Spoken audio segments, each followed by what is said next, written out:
Hola, muy buenas noches y bienvenidos a Mundos Paralelos. Yo soy Pancho de Pierola y un video nos ha llamado mucho la atención. Es sobre Evo Morales, que propio a su estilo ha dicho algo que llama la atención. Vamos a ver el video de Evo Morales.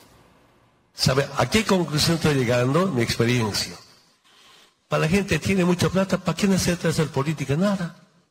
La política debe ser para la gente humilde, para la gente pobre, para que exista igualdad. A esa conclusión llego. No sé si estoy equivocado, de verdad, ¿no? Que apoyen, que hayan políticas sociales. Esa es una de las tareas que tenemos. Pero por ahora, a ver, ¿cómo combatir esa doctrina? Hace 200 años, doctrina Monroe, América por los americanos. Creo que la primera versión, espero no equivocarme, aquí debe haber muchos estudiosos, politólogos, historiadores. Para mí la primera versión es el Plan Cóndor, porque en la década 60, los movimientos sociales en América Latina, sí. Lo vieron entonces en redes. Creo que Evo Morales efectivamente vive en un mundo paralelo porque estas declaraciones dejan mucho que desear y mucho que decir precisamente porque los comentarios que surgen a partir del video creo que son compartidos por muchas personas. Habló el humilde que viaja en avión privado con seguridad, el que nunca trabajó en su vida, el que vive la política hace 30 años. ¿Y por qué él quiere ser candidato si es millonario? Dicen más personas. Pero basta de noticias internacionales, vamos a una tendencia nacional, por supuesto, que es la mesa directiva. Por esta razón, con 77 votos a favor, a la lista 1, liderada por Alejandro Soto, gana la elección de la mesa directiva para el periodo anual de sesiones 2023-2024. Para conversar sobre esa tendencia nos acompaña Adriana Tudela, congresista de Avanza País. Adriana, buenas noches. Buenas noches, Pancho. Gracias por la invitación. Gracias por venir. Bueno, esta es la tendencia definitivamente y lo que mucha gente se pregunta es si es que se está hablando de un matrimonio entre el fujimorismo o en este caso también Avanza País con el serronismo. Bueno, yo creo que comprendo las críticas que se han hecho a esta decisión, que ha sido una decisión muy difícil de tomar para nosotros desde Avanza País y para el bloque democrático también. Y creo que es importante que se entienda por qué es que hemos tomado esta decisión sin edulcorarla, ¿no? Yo creo que es necesario que seamos claros con la ciudadanía. Lo que ha pasado es que el escenario político y la correlación de fuerzas dentro del Congreso ha cambiado en el último año. Principalmente porque Acción Popular ha traicionado al bloque democrático y se ha plegado a la izquierda con la finalidad de blindarse por el caso de los niños y con miras a ganar la mesa directiva. Es decir, han logrado o lograron una coalición Acción Popular junto con la izquierda. Y eso nos dejaba a nosotros en una posición minoritaria, es decir, las bancadas del bloque democrático por sí solas ya no teníamos los votos necesarios para asegurar la mesa directiva. Entonces estábamos frente a un escenario en el cual estaba en riesgo la posibilidad de que Acción Popular junto con toda la izquierda tome el control de la mesa directiva. Y frente a esa posibilidad evaluamos distintas opciones para que eso no suceda.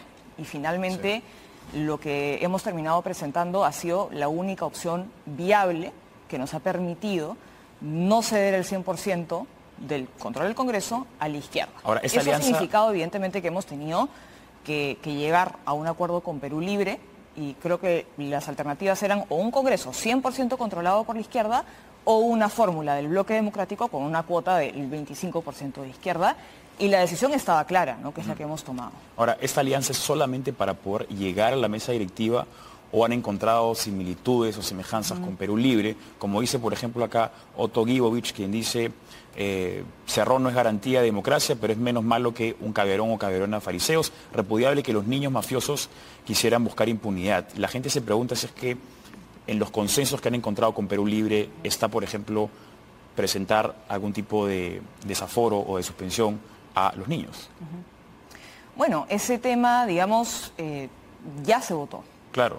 Ya se votó, nuevamente, o insistir, no se alcanzaron los votos, tendríamos que esperar a que la Fiscalía nos vuelva a mandar una nueva carpeta fiscal que nos permita abrir un nuevo proceso, y eso no depende de la mesa directiva, eso finalmente va a depender de la subcomisión de acusaciones constitucionales. Entonces, nosotros votamos a favor de desaforar a los niños y eso lamentablemente no alcanzó los votos necesarios, ¿no? Pero creo que sí es importante hacer incidencia en que evidentemente hay temas en los cuales todo el Congreso está de acuerdo, ¿no?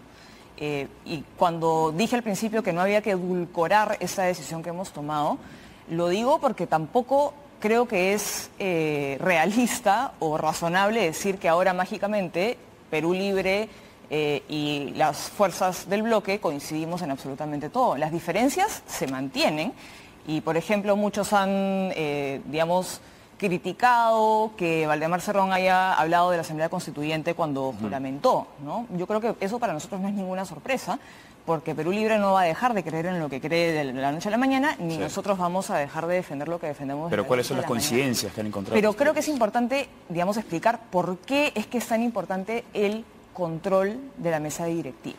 Porque no se trata de un tema meramente administrativo, ¿no? Como se ha dicho, sino que la mesa directiva implica tener el manejo político del Congreso, que es absolutamente fundamental. Y para que podamos entender lo fundamental que es, un ejemplo, el día que Pedro Castillo da el golpe de Estado, se adelanta la sesión del Pleno, porque estaba programada la vacancia, ¿no es cierto? Y luego del golpe de Estado se adelanta la votación. Y eso es una decisión que se tomó desde la mesa directiva. Si es que no se hubiese tomado esa decisión y se hubiese dejado la sesión como estaba programada para las 3 de la tarde, yo te aseguro que Pedro Castillo hubiese consolidado su golpe y no hubiéramos obtenido los votos para poder vacarlo. Y esa es una decisión que se tomó desde la mesa directiva, que es política. Entonces, es fundamental el manejo político de la institución. O sea, ¿se preparan ustedes para un escenario semejante? Estamos en un escenario bastante complicado, muy turbulento, de deterioro institucional, y creemos que en este escenario y en este contexto político, dejar que ese manejo político esté en manos de los niños de Acción Popular con la izquierda es peligrosísimo.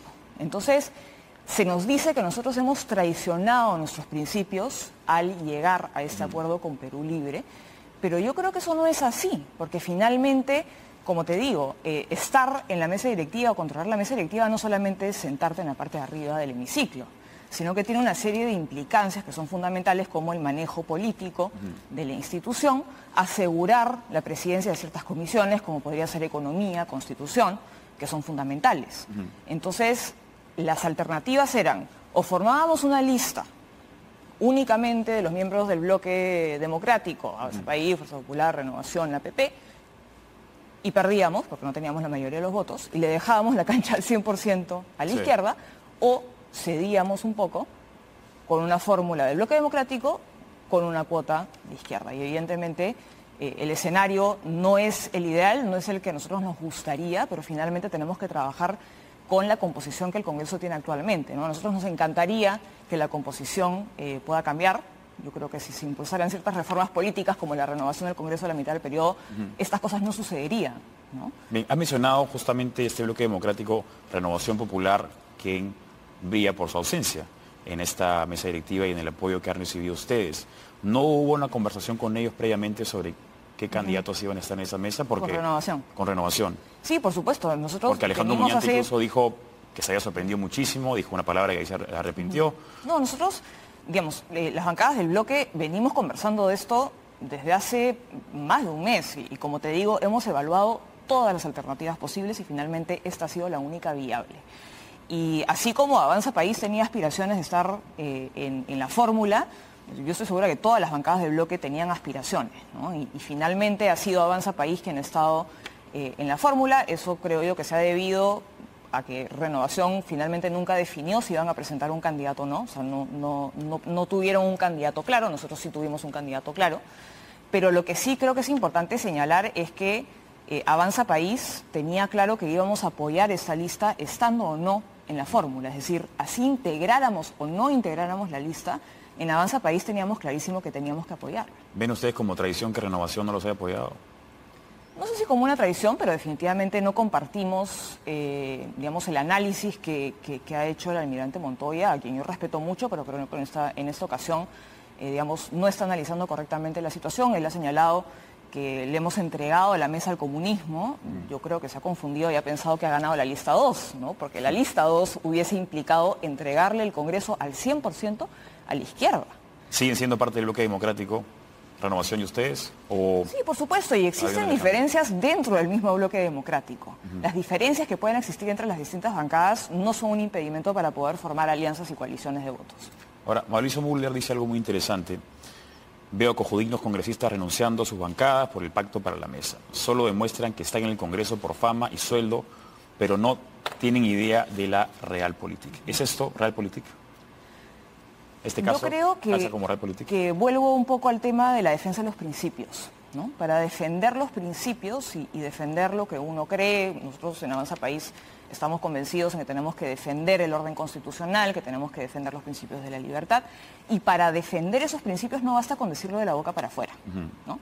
Si hubiésemos presentado una lista principista que no hubiese logrado los votos, hubiese implicado cederle el terreno, cederle el Congreso al 100% a la izquierda, con lo que eso implicaría, ¿no? Porque finalmente es el manejo político, es el manejo de ciertas comisiones que son claves, se podrían impulsar políticas que yo considero que son nefastas. Entonces, esa posición, en teoría, principista, en el fondo no sería tan principista, porque el efecto sería cederle al 100% al Congreso a la izquierda. Entonces, creo que la defensa de los principios muchas veces implica tomar decisiones difíciles. O sea, no calzaría entonces en este caso de realpolitik. Sería un poco lo contrario, ¿no? Aferrate a los principios en vez de ser más pragmático. Nosotros desde Avanza País consideramos que esta decisión, digamos, por más difícil que haya sido, sí es una decisión que persigue el objetivo de defender la institucionalidad del Congreso y de defender el orden constitucional vigente. Ahora, cuando hicieron, vamos a llamarlo negociaciones o conversaciones con otros partidos, precisamente con Perú Libre, ¿conversaron con Valdemar o con Vladimir Cerrón?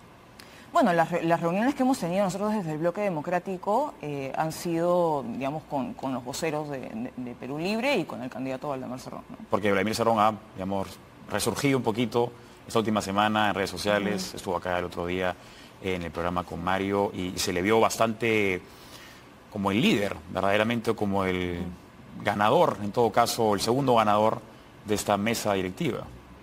Con mucho protagonismo, es evidente digamos. Que, digamos, la bancada de Perú Libre finalmente coordina con el partido, digamos, negar que eso es una realidad sería absurdo. Yo no sé si finalmente, si ellos consideran que esto es una victoria, es parte del análisis que hacen ellos. Y nuevamente, yo sí quiero dejar muy claro que esta es una decisión que no ha sido, digamos, la ideal. No es que nosotros, digamos, consideremos que esto haya sido lo óptimo y lo que hemos buscado desde un principio, sino que ha sido la única alternativa que hemos encontrado para impedir que la izquierda con los niños tomen el 100% del control político del Congreso. ¿Y se imaginaba Perú Libre, se imaginaban ustedes que hubiera, no traición, pero que hubiera renuncias en Perú Libre, que tampoco los apoyaran?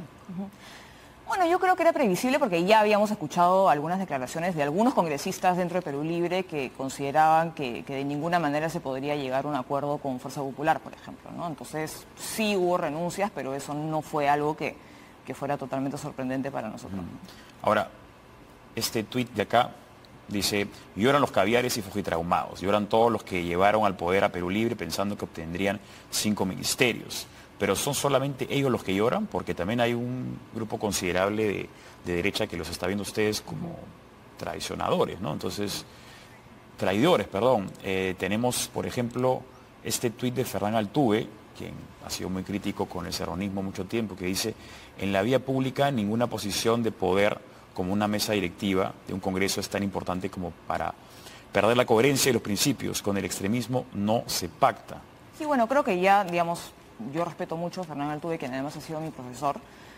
No coincido con él en esta oportunidad y creo que ya he dado respuesta a este cuestionamiento respecto a los principios, ¿no? Si no hubiésemos logrado un acuerdo con Perú Libre, la alternativa hubiese sido cederle el 100% a la izquierda, el Congreso, y a la izquierda en todas sus variantes. ¿Y buscaron tratar de conversar con otras bancadas, aparte de la Perú Libre, como para llegar a otra fórmula? Como te digo, hemos evaluado todas las alternativas posibles y finalmente la única alternativa viable que nos garantizara los votos necesarios para llegar a la mesa directiva y además romper la coalición que se había formado de Acción Popular con la izquierda fue esta.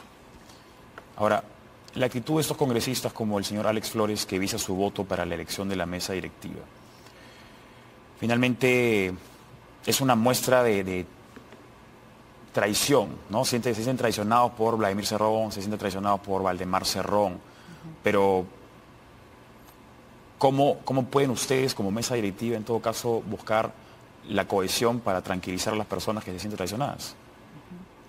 Bueno, finalmente si hay congresistas de Perú Libre o de otras bancadas que se sienten traicionados, pero ellos representan, al fin y al cabo, no hay algo que votantes, nosotros podamos hacer respecto a eso, la verdad.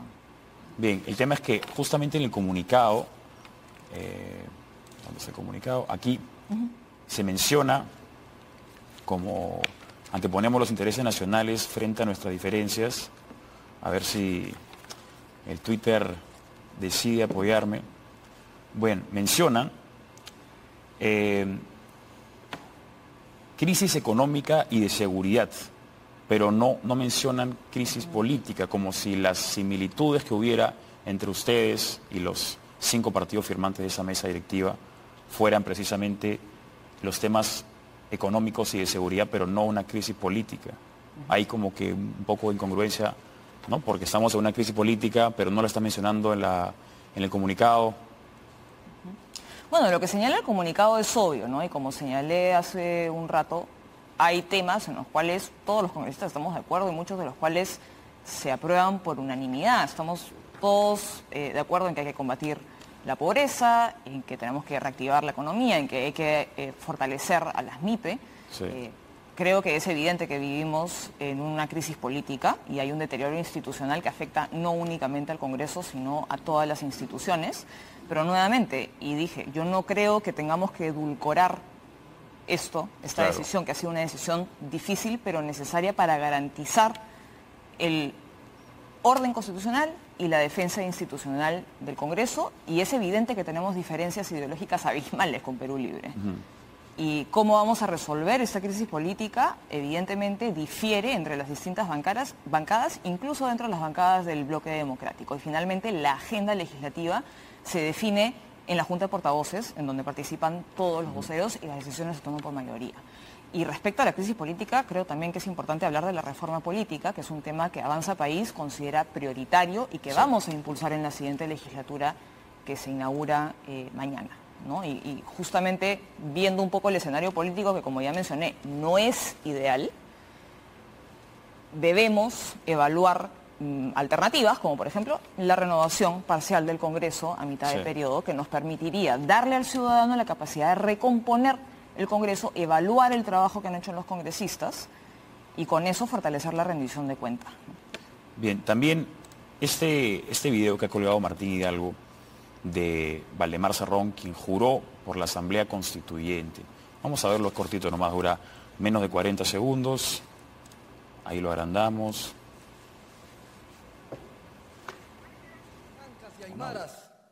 Y por la Asamblea Constituyente y una nueva Constitución, sí, juro. Justamente, después de él, antes de él, Nano Guerra y Roselía Muruz juraron por la Constitución del 93. Entonces ya a priori, desde el primer arranque, estás viendo una contradicción dentro de la propia mesa directiva. No se ve una cohesión. Es que, como te digo, y creo que explicando cuál ha sido el proceso lógico para tomar esta decisión, esta alianza no significa una confluencia ideológica. Las bancadas que forman parte del bloque democrático siguen defendiendo lo que hemos venido defendiendo durante estos 2 años, y sabemos perfectamente que Valdemar Cerrón y Perú Libre siguen creyendo y defendiendo lo que han venido defendiendo a lo largo de estos 2 años. Y sí me gustaría referirme al tema de la Asamblea Constituyente, porque he escuchado a muchas personas manifestar cierto temor a que la presencia de Valdemar Cerrón implique que ahora, si es que el presidente del Congreso y el vicepresidente se van al baño, van a meter en el debate de la Asamblea Constituyente de un momento para otro. Y quienes han dicho que eso es posible son personas que no conocen cómo funciona el Congreso de la República. Para que una cosa así suceda, tendría que haber un dictamen positivo de la Comisión de Constitución. Ahí está la importancia de mantener el control de ciertas comisiones que considero que son vitales. Y ese dictamen positivo tendría que ser aprobado en el Pleno. Es decir, no porque, incluso si Valdemar Cerrón fuera presidente del Congreso, eso no puede ingresar al debate del Pleno si es que no hay un acuerdo de la Comisión de Constitución y no hay un acuerdo del Pleno.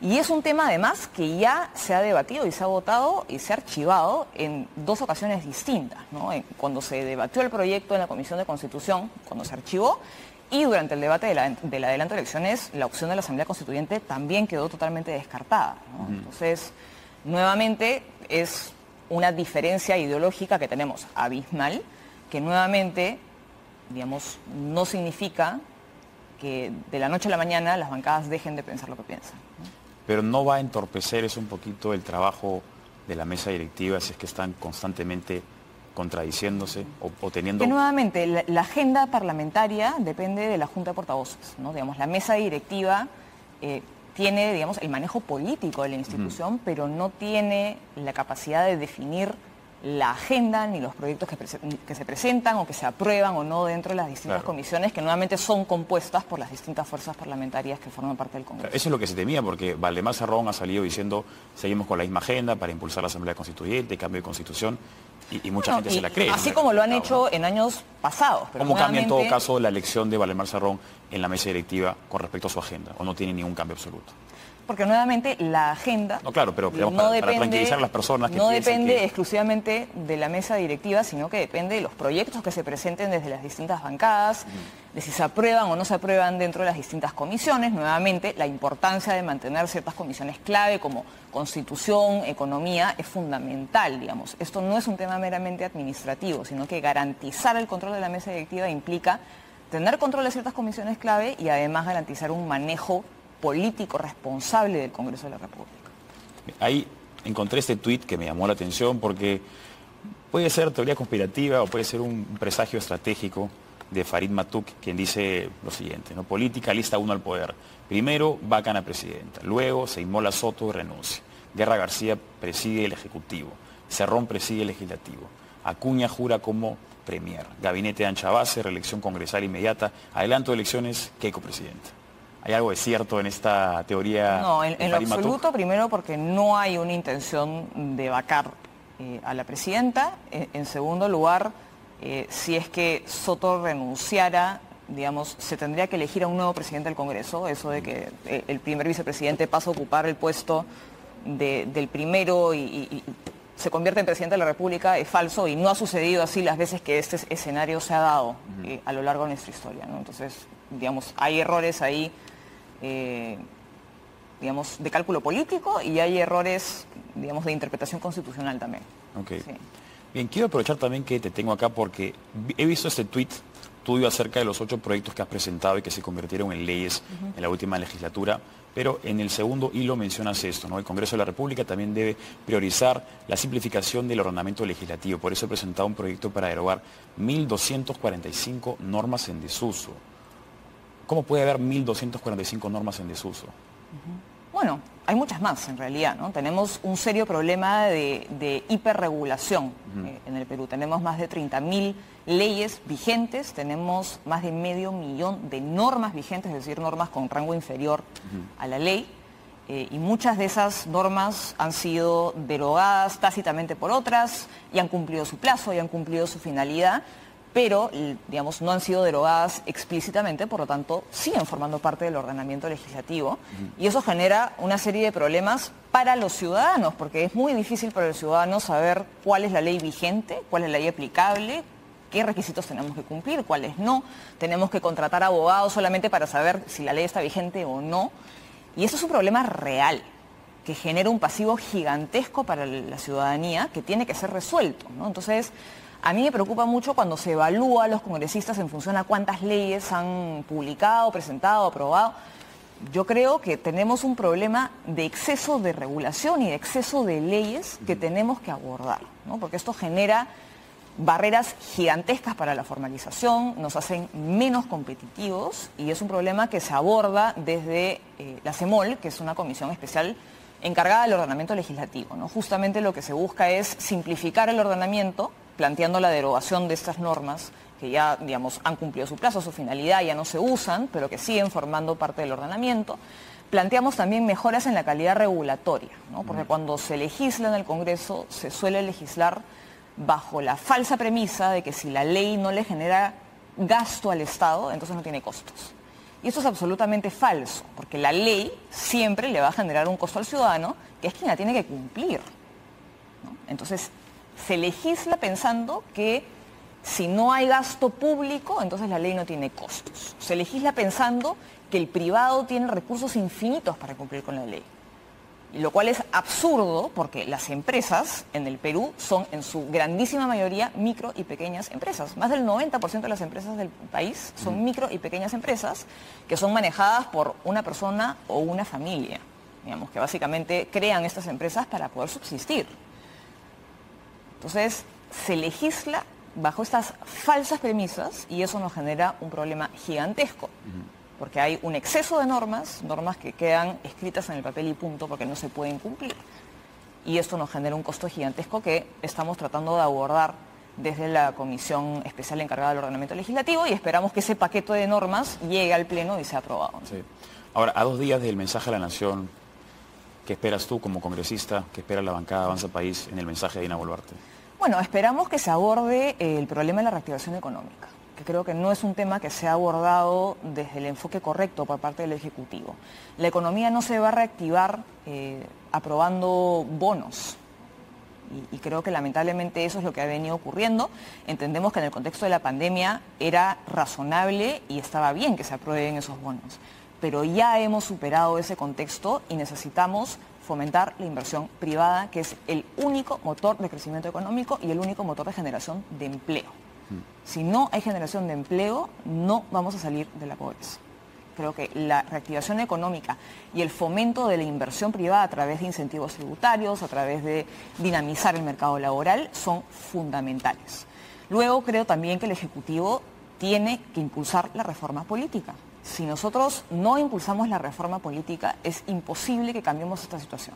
Hablamos mucho del adelanto de elecciones, del cierre del Congreso, pero si no aprobamos cambios, si no modificamos ciertas cosas de nuestro sistema electoral y en nuestro sistema político, difícilmente vamos a obtener resultados distintos, ¿no? Entonces, la reforma política es fundamental y creo que hay temas más urgentes, por ejemplo, el tema del niño. ¿Qué se va a hacer concretamente para poder atender esta realidad que, digamos, se aproxima y que podría tener consecuencias? ¿Debería responder Dina Boluarte ante los pedidos de las personas que fueron a marchar la semana pasada? ¿Mencionarlos, en todo caso? ¿O decir, no va a ocurrir, sí va a ocurrir? ¿Si es que ella va a renunciar? No, ¿debería hacer hincapié o alguna observación entre los pedidos de la semana pasada? Bueno, yo creo que eso queda a su criterio, pero finalmente, digamos, respecto a las protestas y respecto a, sobre todo, las muertes ocurridas durante diciembre y enero, creo que acá quiero hacer una crítica al Ministerio Público, digamos, que no ha investigado y esclarecido los hechos con la velocidad que la situación ameritaba. Finalmente, las responsabilidades penales son individuales. Cada una de esas muertes tiene que ser investigada para poder saber en qué circunstancias se produjeron y quiénes son los responsables. No existen las responsabilidades penales colectivas, ¿no? Y creo que el Ministerio Público está fallando en ese sentido. Bien. Adriana Tudela, gracias por acompañarnos en Mundos Paralelos. Muchas gracias. También es tendencia, por supuesto, la lista 2, porque estaba siendo encabezada por uno de los niños. Vamos a ver un video al respecto. Más popular. Y el caso de la lista del señor